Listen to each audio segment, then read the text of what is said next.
Hi, this is Greg Maddox, and you're listening to Out of Left Field on the Grueling Truth Network. Hey guys, welcome back to Out of Left Field. I'm Graham McGowan. Great to have you along. Just me again today.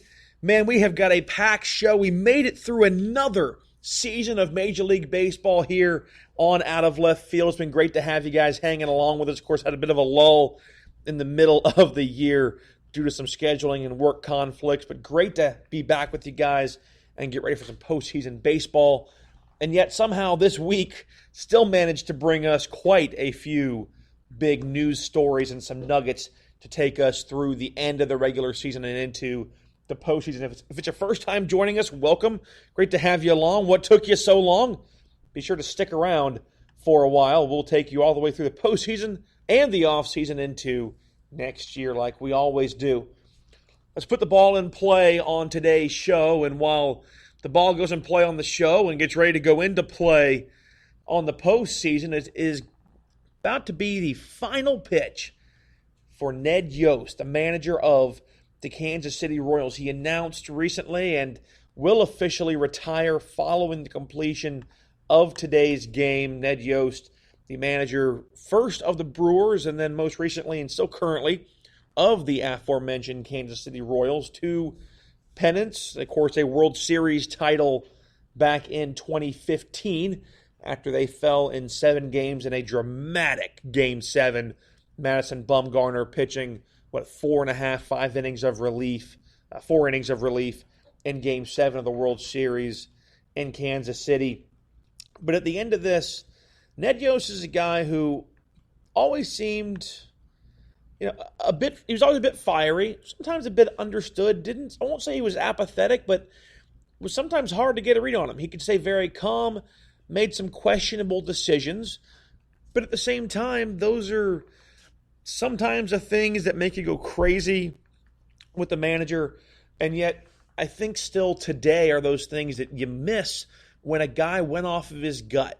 And granted, he was with a Kansas City Royals team that, for the most part, never really seemed to have a ton to work with, right? They kind of found their way into guys like Moustakas and Hosmer and this insane pitching staff. And all of a sudden you have this bullpen, and they kind of revise the way that bullpens in baseball seem to want to work to win you games.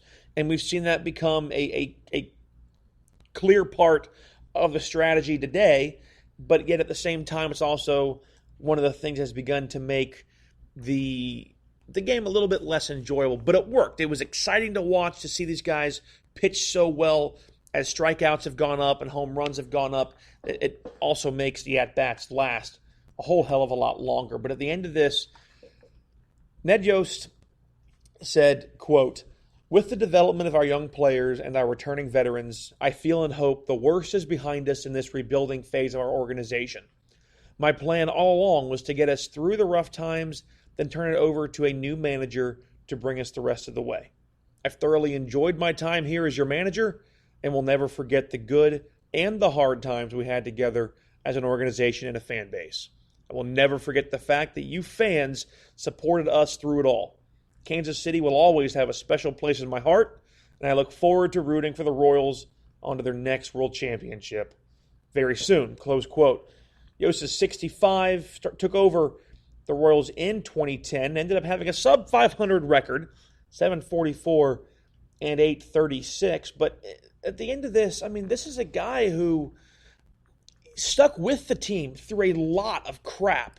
And to the Royals, for them, in their credit, they stuck with him through a lot of really, really rough times. He takes over in, we said 2010, at the end of 2010, 67 and 95, halfway through, after they had fired Trey Hillman on a 12 and 23 start. Ned Yost goes, 55 and, don't quote me there, 55 and 72. We'll say, we'll kind of ballpark it. My math isn't always the best. Then in 2011, 71 and 91. 72 and 90 in 2012. Then it starts to turn just a little bit. 86 and 76 and 2013. Those young players all of a sudden beginning to come to fruition. We're beginning to see really what this team has. They finish third in the division, but again, this is one of those divisions where it's really, really good. You're still playing in the AL Central at a time when it seemed like you had the Twins really making a big push. The Indians were becoming big. Again, the Tigers were still not totally horrific yet at that point. And then 89 and 73. Win 3 more games, move up 1 more spot. Finish a game out. Lost the World Series in 2014, 4 games to 3. Then you go to 2015. What happens? 95 wins, 67 losses. The most wins for that team in the millennium. Their most wins, I have to go, and this is kind of crazy, 95 wins. I have to go all the way back to 1980, where they won 97 games and lost the World Series 4 games to 2. That's right. The last time they won the World Series in 1985, they were 91 and 71. So he stayed with it, and then we begin to see the drop-off, 500 season the year after, 80 and 82, and then sub 500 and 100 win, or 100 loss seasons rather, the last 2 years. But again, he cared about the team, and the city cared about him. He was almost kind of a protected son because he came through the hard times with you, and then he stayed with you. And then what does he do? He takes you to the World Series, and you lose a heartbreaking World Series to lose as a fan base, but one of the all-time great World Series, I think, that we've seen probably in this millennium. And then he takes you back one more time and you annihilate the New York Mets. So the question now becomes, who takes over for the Royals? And the thing we step back, we take a look at is the fact that they have hired Mike Matheny as a special advisor to the team. And it does seem like it would make some sense that you want to bring in somebody as the team hopes to be on the back end of this rebuild that has some experience. Mike Matheny, obviously, former skipper for the St. Louis Cardinals, and a guy who seemed to have kind of, I don't know, you felt like he could probably get this team or get a team to the World Series. Granted, he never did, but won the NL pennant in 2013, a 100-win season with the Cardinals in 2015. And at the end of this, is he the right guy? Well, the question has to end up being, do you really think that your ball club is at the tail end of this rebuild? And that, I think, is the hardest part for us to really understand. They were one of the worst teams, again, this year. And they're a team that still does not seem to have a ton of talent. How deep is their farm system? At the end of it, does that even matter at this exact moment? And that sounds, I know, like an odd thing to say, because yes, the prospects and the depth matters, but we also know that when you're going to bring those kind of young players together, you've got to give them time to mesh together in a major league style fit. It didn't work in Detroit, right? They made it to one World Series when you bring over Prince Fielder. You had Miguel Cabrera. You had Victor Martinez. You had Scherzer coming into his zone. You had Verlander. And yet still, they never seemed to really make it click together. You hoped you were going to be able to keep Hosmer or Moustakas. We've seen Moustakas drop off over the last several years. Even Hosmer's glove, not even close to what it was when he was the Gold Glove winner in Kansas City. So I think at the end of this, Matheny seems to be a very intense kind of manager. I can't speak firsthand, but seems like he might be a Joe Girardi type guy. Not sure how well the communication is with the team, and this is a team who you have to expect is going to end up being younger in the foreseeable future. Almost makes you wonder if, and I definitely throw the big if out here because I'm not so sure this is the wisest course of actions. And we're going to talk about the hot seat in the next couple of weeks. But if Joe Madden does get relieved of his duties for the Chicago Cubs, the Royals wouldn't be the worst possible option if you look and you believe that window is going to spring open and hold open for the next several years. The question could still be, the Cubs seem to have that same window and only managed to get one World Series championship. Granted, it was a championship that galvanized the city of Chicago. At the end of it, you got to tip your cap to Ned Yost. He went through the thick of it, the thin of it, came out on the other side as a beloved piece in that ball club. Will always have a free drink and a free meal wherever he goes in the city.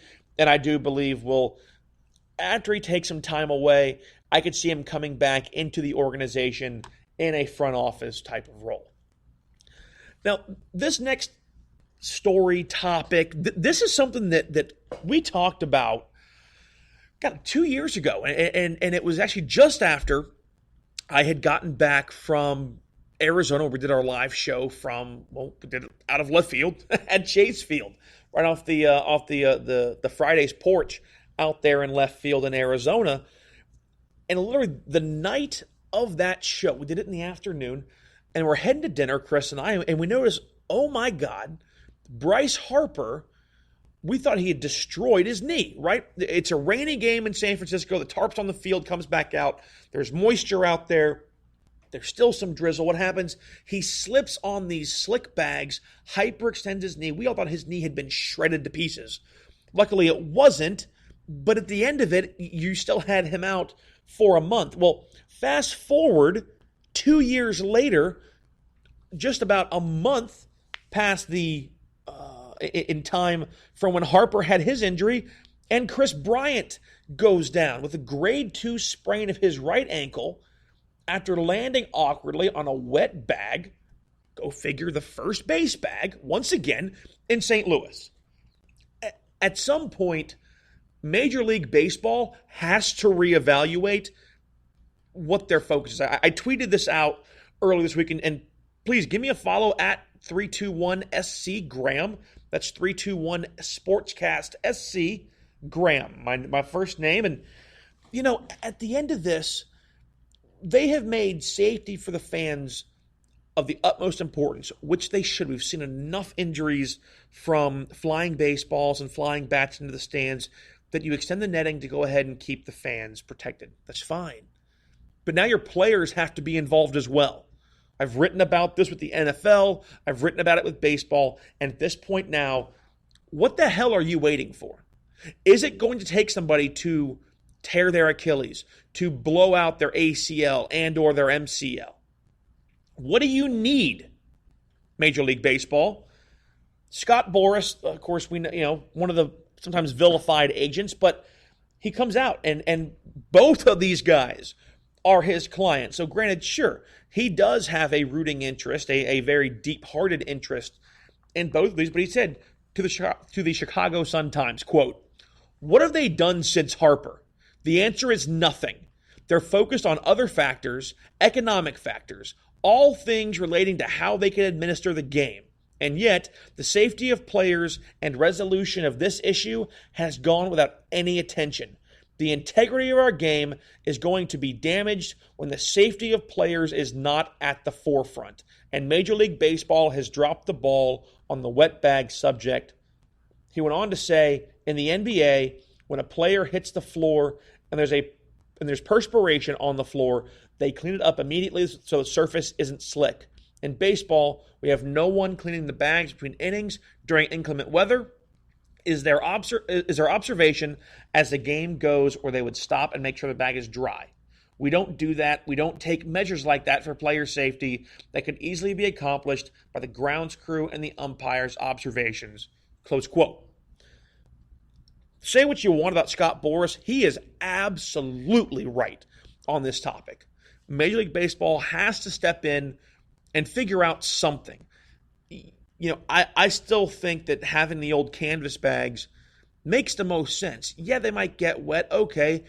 Are you spending more money on them? You might be. But if you're able to pay a guy like Bryce Harper $330 million, you can pay Mike Trout close to $500 million, billion with a B, then I'm pretty sure as a team, and all 30 teams around the baseball landscape can afford to go to the canvas bags, especially when you're not going to have rainouts all the time. The hardest one might be Seattle. And guess what? They can close the damn roof. So what's the problem here? It's safer for all parties concerned.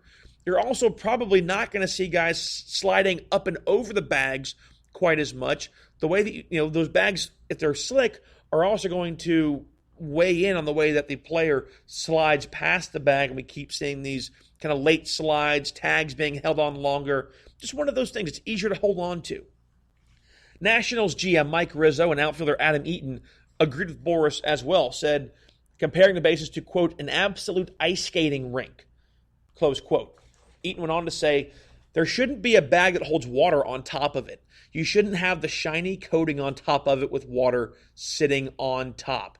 I don't know what the perfect answer is, and realistically, maybe something needs to be done for water. But like I said, that's just one man's opinion, and I do just work here, so they don't want to change them. They don't have to, which is, close quote, that is the complete, not my job. I mean, they don't have to do anything worthwhile. I just work here. We've all said that. We all know that we have said that. But at the end of this, guys, the Cubs missed the playoffs. Now, I'm not ignorant enough to sit here today on this podcast and tell you that because Bryant came out last Tuesday with this ankle sprain, that is what prevented the Cubs from making the playoffs.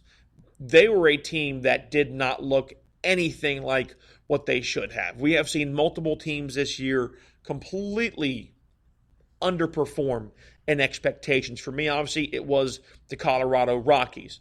Also, I thought the Washington Nationals, still think they could have done better. And obviously, I think the Cubs and the Brewers, even though the Brewers made the playoffs, they still underperformed. And then, of course, Chris thinking the Reds, maybe the Padres, and some of those are just, us spitballing a little bit, but there were definitely some teams, the Boston Red Sox, how the heck can I leave them out? I'm not saying this caused them to miss the playoffs, but what I am saying is that at the end of this is still a serious issue, and it is looking Major League Baseball right in the face. Boris goes on, and I'll close out his quote with this, and then we'll finish up the conversation. He said, quote, the issue for me is they've done nothing. They have completely skirted this issue. They had an MVP player having an MVP season dramatically get hurt and miss time. It affects playoff races and the entire safety of players and the integrity of the game. When they are very diligent to get umpires and teams to play during rain, during precipitation, trying to get the games played. There's been no discussion, no resolution, absolutely nothing done in this area except the player is to bear the burden of slippery and wet bags, close quote. Now, sure, he may be being a little bit over dramatic. Hard to believe that an agent would want to over dramatize anything. But again, it is one of those things that I do agree that without a doubt, baseball does need to fix. Real quick, it is 1:15 p.m. on Sunday. Breaking news, Joe Maddon will not return as the Cubs manager. Now, the carousel will continue. Who do you bring in to that organization? That is going to be certainly an interesting one. Could you imagine Bruce Bochy going from the Giants to the Cubs? I don't think that's where it's going to be, and I'm going to need just a little bit of time to kind of process this. So definitely it will be one of those, it will certainly be one of these topics that we will discuss next week once we have time to kind of look back and see what's going on. I don't think at the end of it, none of us are real surprised, are we? I mean, I still think that it takes a moment, and you should take a moment, and I heard Jason Fitz of ESPN say this. Step back a second and look at yourself and go, okay, if I let this guy go, is he going to be hired before he really has time to put his feet on the ground? And the answer right now is yeah. Yes, absolutely he is. But are you also at a point now where, and I mentioned this last week, that I felt like maybe, it's hard to say, but you almost felt like maybe he had lost the pulse of this team. And that's surprising, right? I mean, we don't really think of Madden being that kind of manager that would just all of a sudden kind of lose the feel for his ball club. But it seemed like he did.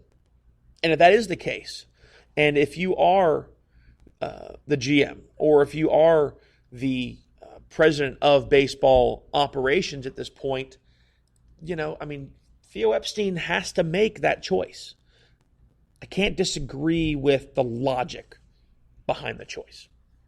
So, that's breaking news. You're probably going to hear it way before you hear the podcast, but it is still one of those things that I am getting out there. All right, so Scott Boras, I agree with. Joe Madden, no job. Where in the heck else do we go? I mean, it's got to be, we got to just be down to the point of, all right, we're going to talk MVP, of course, because that's our last little bit. We've gone ahead and given you Rookie of the Year, given you Cy Young, we've given you Manager of the Year, MVP's next. Maybe we'll look through the final little bit of standings. What else kind of craziness could have possibly happened in the Major League Baseball world? Well, that's a great question. I'm glad I asked. How about Cubs bench coach, since we're already on the topic of the Chicago Cubs, Mark Loretta, getting fined and a one-game suspension last week. Now, that's okay. I mean, for what? At first, it was thought, well, maybe he went ahead and yelled or cussed and said something. Something happened that he got hurt, and no, you can't do that.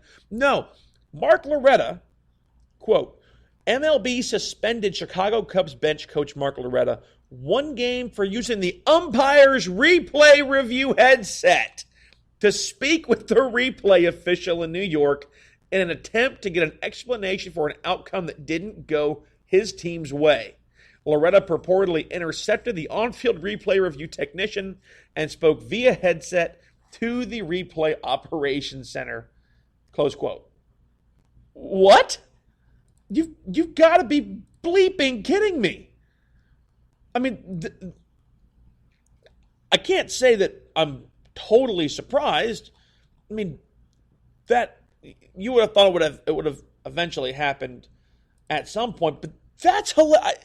It's a mix of being hilarious as just someone sitting back and watching.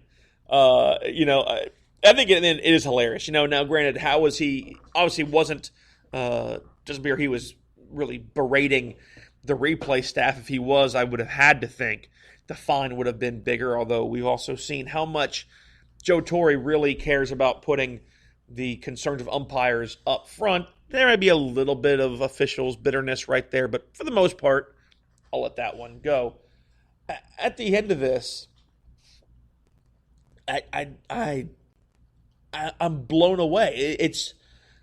I'm surprised it's the first time it's happened. I'm also a little bit surprised that he put the headset on and said, whatever.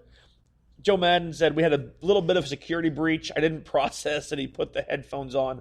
I thought he was near the headphones. This is, come on.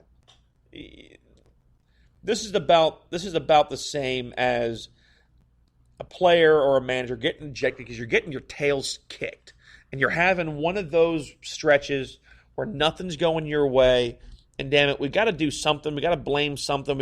Something's got to happen. So I'm going to go out there and get ejected because I'm just angry. Well, it seems as though Mark Loretta went, well, the replay didn't go our way, and we're on the verge of missing the playoffs. I'm going to find out why these insert whatever your idea of umpires is here made this call. In the end, he paid for it. I will be interested to see if this is the precedent that gets set, is just a fine and a 1-game suspension. Managers want to understand, and I get this, and we've brought this up before. Yeah, there's an idea of miking up an umpire, and no, I don't think that is really the way you do is mic up the crew chief, although we know that most umpires are mic'd during the game. Case in point, the Tom Hallion, Terry Collins ejection video that leaked out last year. But at the end of this, I think all they really want is just the chance to have an actual understanding of, to quote Vince Lombardi, what the hell's going on out here? You know, you see the call stands, the call's overturned, the call's upheld. Okay, at least in the National Football League, we get a bit of an explanation. If we had Ed Hockley, it was a 2-minute long explanation because you felt like he was back in the courtroom in front of a judge. But you never were want for understanding when it came to Ed Hockley. And I think at this point, fans just want to know, what are you seeing? Because when there are those moments where a replay gets botched, especially when we can all see it now, and we're seeing almost the exact same angles, if not the same angles, that the umpires are, and you hope, if anything, the replay has more angles than TV does, and that's a helpful way to do it. I think at least being able to understand what's happening will likely avoid a reoccurrence of this, but if the precedent is set so light, then a reoccurrence may not be as far away as we could think. All right, now that one's out of the way. Now we'll get into standings and the MVP conversation. We'll go to standings first because, the whole idea you probably came here for was for the MVP conversation, and I don't want you to leave before we talk about the end. So, as we get into standings, guess what?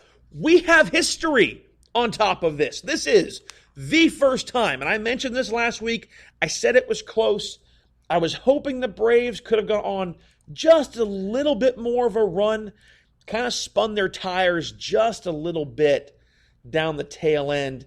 Mike Foltynewicz having a hard time really finishing out the year. He had a pretty rough final go at it for the Braves against the Mets, and that's unfortunate because they are going to most likely be facing either the Cardinals, or they will be facing the Cardinals or the Brewers, whichever team ends up coming in on top of that Central Division. But the tough thing here really for me is that you look at it coming down, and the Braves, after last week, we did the show against the Giants.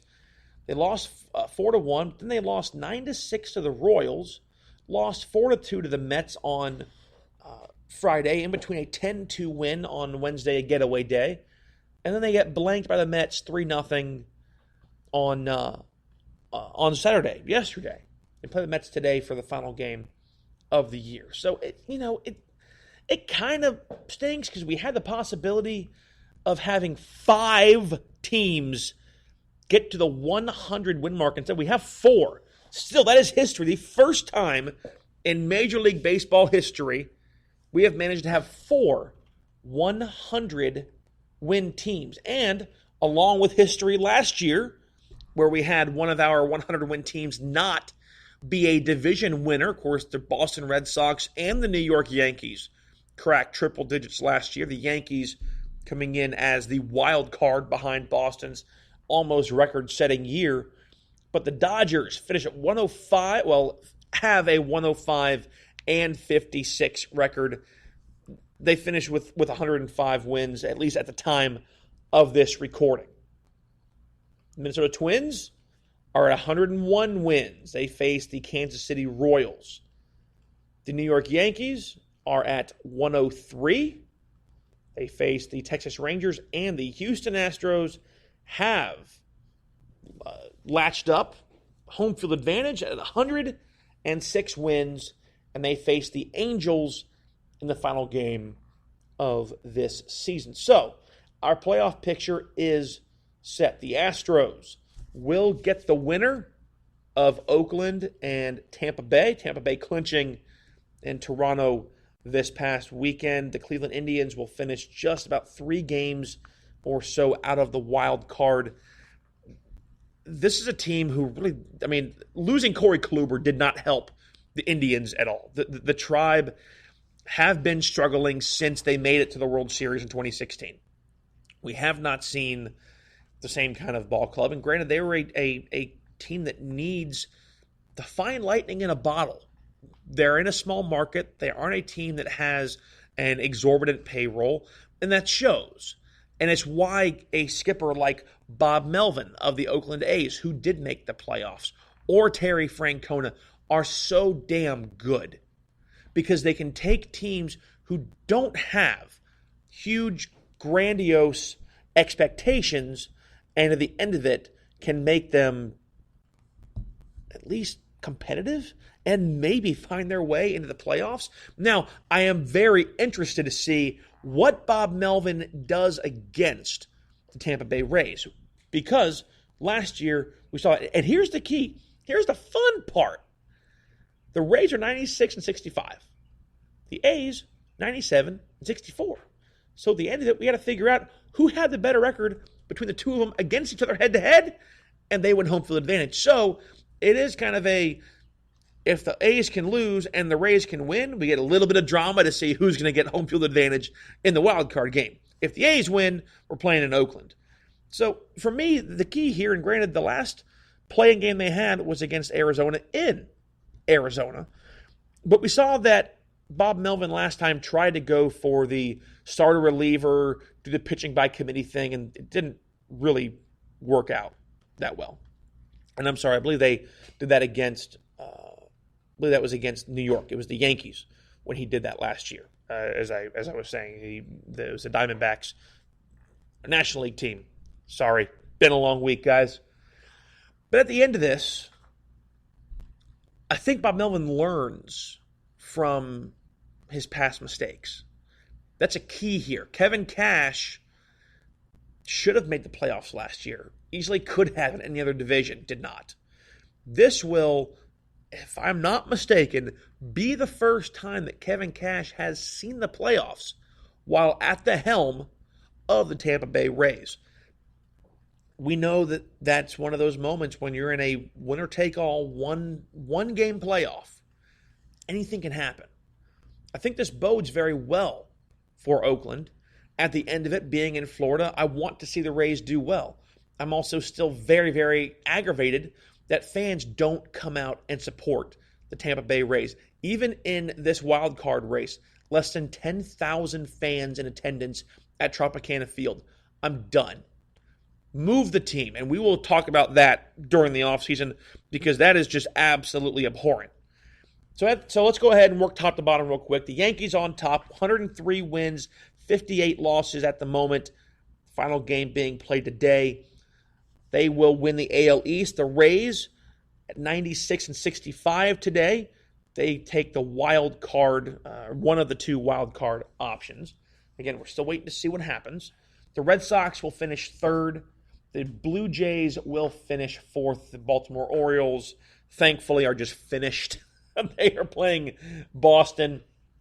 Boston has lost 3 in a row. Yes, they are playing the Orioles in the final series, and the Red Sox have lost 3 in a row. Also, word is that the Red Sox are trying to get well under the luxury tax and maybe looking at doing a bit of restructuring in payroll as they try to go ahead and fix what ails them from this year. In the Central, the Twins finish on top. Again, over 100 wins. The Cleveland Indians will finish second, just outside of the playoff picture. Big-time push. The White Sox, not bad. Finished over 70 wins. Not great, but we know this is a very young team that has a lot of promise. We've talked about the promise that they have, and there was reports today the White Sox will retain Rick Renteria as their skipper.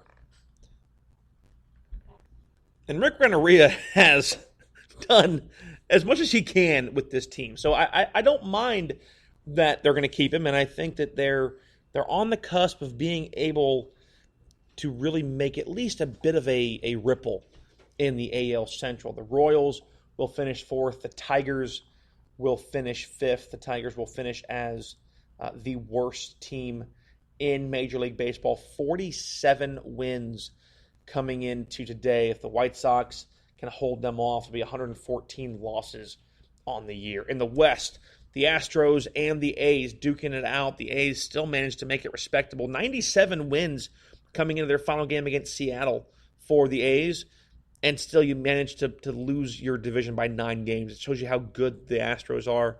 And we're going to have our the postseason picks and whatnot coming into next week.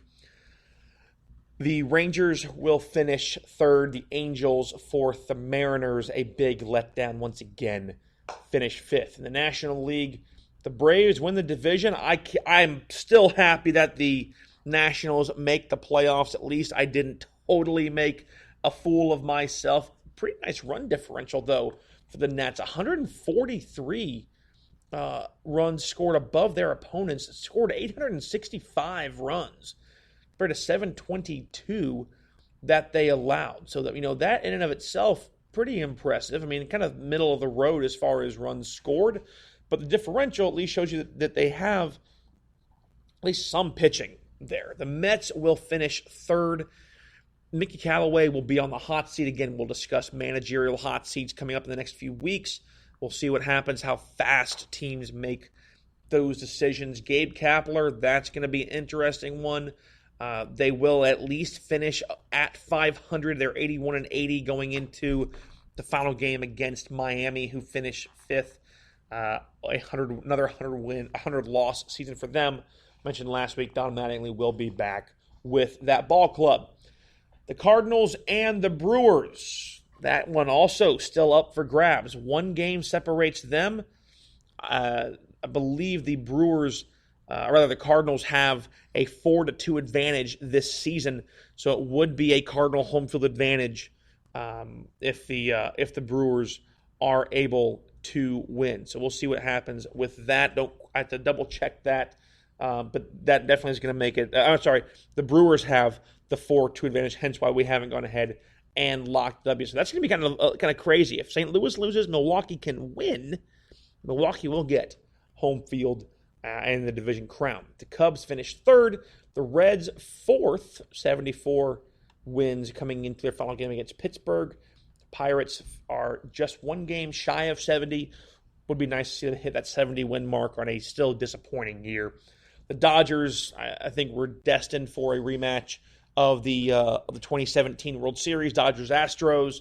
Diamondbacks finish second with the Giants, Rockies, and the Padres tied with the Rockies. So fourth and fifth place still up for grabs in the West. All right, let's get to what you guys are waiting for, and we're ready to wrap this show up.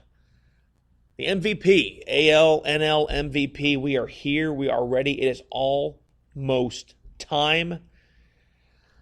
Oh, boy, where do we start? Well, I think we know that Cody Bellinger and Christian Yelich are probably the two names we focus on. Even with the injury to Yelich, the Dodgers had an amazing season. The Brewers struggled. Yelich, not so much. In the American League, that's the funky one. I mean, Mike Trout is always in the conversation, and I think still has to be. Not going to finish the year, going to have kind of some cleanup surgery. Okay, doesn't play the last few games. We know what Mike Trout is. The other one, and I think this was fun, was DJ LeMahieu.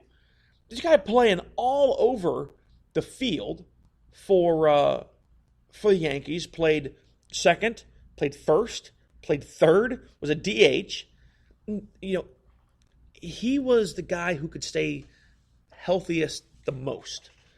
And that's a huge key at the end of this. I mean, the Yankees were a team that the Red Cross couldn't even fix them, right? Injured like crazy. One of the most, I think, injury-riddled teams we've ever seen, and still managed to have the, second or third best record in baseball.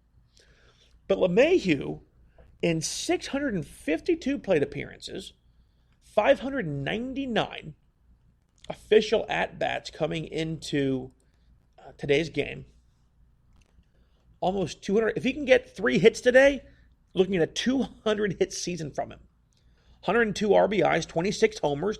Not a power guy, but respectable, obviously. What I love, 46 walks to 89 strikeouts, a 329 batting average, on base of 376, slugging 521, an OPS of 897.